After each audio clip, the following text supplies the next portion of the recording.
G20 Summit in Johannesburg. Along the sidelines of G20, Prime Minister Modi, what we are being told, has just held talks with Japanese counterpart Sanae Takaichi and Italian Prime Minister Giorgia Meloni. Those two very significant bilaterals happening. Remember, another one took place some hours ago between Prime Minister Modi and his Canadian counterpart Mark Carney. And those latest heartwarming visuals coming in from his Japanese counterpart Sanae Takaichi.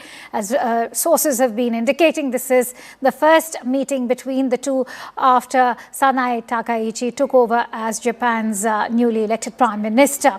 And equally interesting has been the meet with Italy's Prime Minister Giorgia Meloni, as Prime Minister also held another bilateral meet with her. Siddhant joining me on the phone line with more inputs. Siddhant, of course, both the bilaterals are significant, but what stands out in the bilateral with the Japanese counterpart is the fact that this is perhaps the first meeting between the two after Sanae Takaichi got elected as Japan's Prime Minister.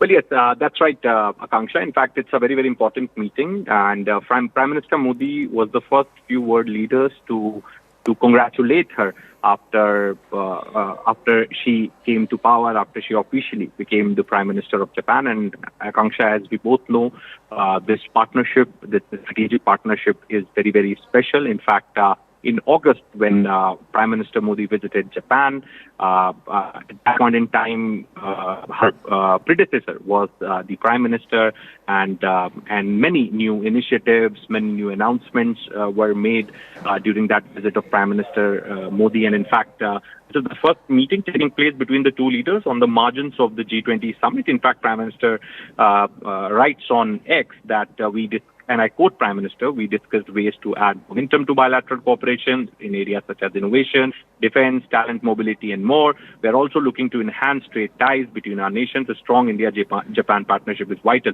for a better planet, unquote. Now, Akanksha, there is a lot of defense cooperation which India is looking for with Japan. In fact, both the countries are jointly manufacturing some radar systems. Then Shinkansen trains are the latest announcement made during the Prime Minister Modi's visit to Japan in August. So all those announcements, all those initiatives, Akanksha, which were announced in August, perhaps will be carried forward in her regime, right, in her tenure, and perhaps keeping that spirit in mind, this meeting today took place in Johannesburg on the margins of the G20 Summit. So what also stands out right now, Siddhant, is the self-reliance when it comes to securing the peace and prosperity of the Indo-Pacific. We are seeing that there's a renewed approach towards that, with Takaichi herself saying that she will now be looking towards, say, countries like South Korea, Australia, Philippines, and most importantly, India, when it comes to ensuring greater peace and prosperity of the Indo-Pacific. Well, that's right. When it comes to Indo-Pacific also, Akanksha, Japan is a very important partner. Japan is also a member of the Quad grouping. And in fact, yesterday, Australian Prime Minister announced that Quad will not be taking place this year, maybe next year. Depends on the Indian leadership and also the leaders from the other member countries. So Japan plays a very, very significant role when it comes to the entire Indo-Pacific theater. There is a very deep cooperation with Japan in terms of infrastructure, building metros in India, building infrastructure. There was last time around, Akanksha, there was also the announcement to bring more Indians to be working in Japan. This is one domain where India is lagging behind, because there are very few Indians working in Japan. So Japan also needs more Indians to run the economy, and Indians also are looking for more job opportunities abroad. So that is also one domain where both countries are working closely. But as far as Indo-Pacific theater is concerned, Japan plays a very, very significant role. And also, Akanksha, very important to highlight, given the kind of posturing that this new Prime Minister has done, after coming to power, when it comes to South China Sea and on the issue of Taiwan and her growing popularity. on a global level. Right. So that is also something which is very important to highlight since she met Prime Minister Modi today. Right. And I think this is the second world leader she's meeting, second or the third. Right after her becoming the Prime Minister, it was President Trump who visited Japan.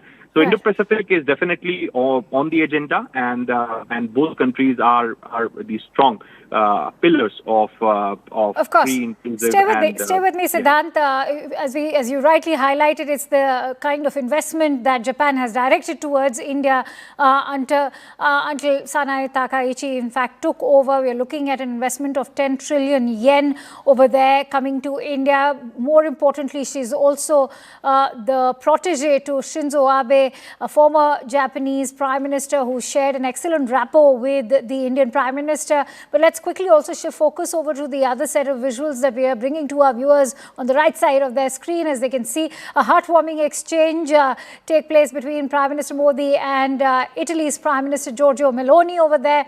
This is, of course, one strengthened bilateral relationship with both of them sharing a mutual admiration for each other. Not much is to be said about the camaraderie that both the Prime Ministers share. Let me take that forward with Siddhant. Siddhant, if you can take us through the agenda of this bilateral meet. Well, that's right. When it comes to camaraderie between Prime Minister Modi and Prime Minister Meloni, Akanksha, then the world knows when they meet at the multilateral events, perhaps they become the headline. Those pictures, those images become the headline. In fact, yesterday also, Giorgio Meloni posted photograph on X, and perhaps the first photograph she posted was with the Prime Minister Modi. So definitely, there is a huge admiration for each other. In fact, leader-to-leader relationship is something which is driving this relationship at this point in time. And also Prime Minister Modi, after coming to power, in fact, Akanksha, it's also very important to highlight that how this relationship was before 2014. There was, in a way, a diplomatic standoff between the two countries after the marine seafarers incident, if you remember. The relationship got collapsed. It is Prime Minister Modi who got this relationship revived along with Prime Minister Meloni. And now India and Italy have a strong and a growing partnership. This was elevated also to a strategic partnership 2023. Now, the key areas include trade in sectors like machinery, automotive, focus on defense, space collaboration, and cultural exchanges facilitated by large Indian diaspora in Italy. And also, Akanksha, Italy, both nations have collaborated on a broader geopolitical issues also, such as shared vision for reforming international institutions and strong support for the India, Middle East, Europe Economic Corridor, IMAC, which was announced during India's G20 in 2023. Right. So as I said, that Prime Minister Modi and Prime Minister Meloni is driving this relationship, and this relationship has got revived only after 2014, because before 2014, the relationship came to stand still.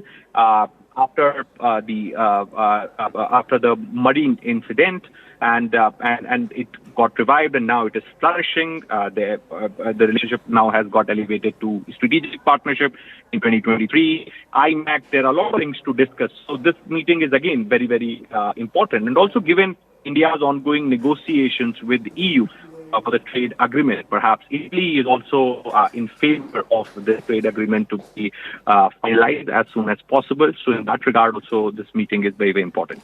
All right. Many thanks to you, Siddhant, for bringing us all those latest inputs. In fact, Prime Minister had some very heartwarming words for his Italian counterpart as he took to X a day ago, when he also referenced to Prime Minister Meloni's autobiography, I Am Georgia. He, in fact, had a word of admiration for her.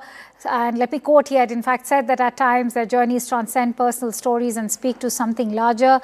They remind us of ideals that have endured across cultures and centuries. Prime Minister Meloni has several such instances in her accomplished life, making this book very special. This is what Prime Minister has had to say earlier.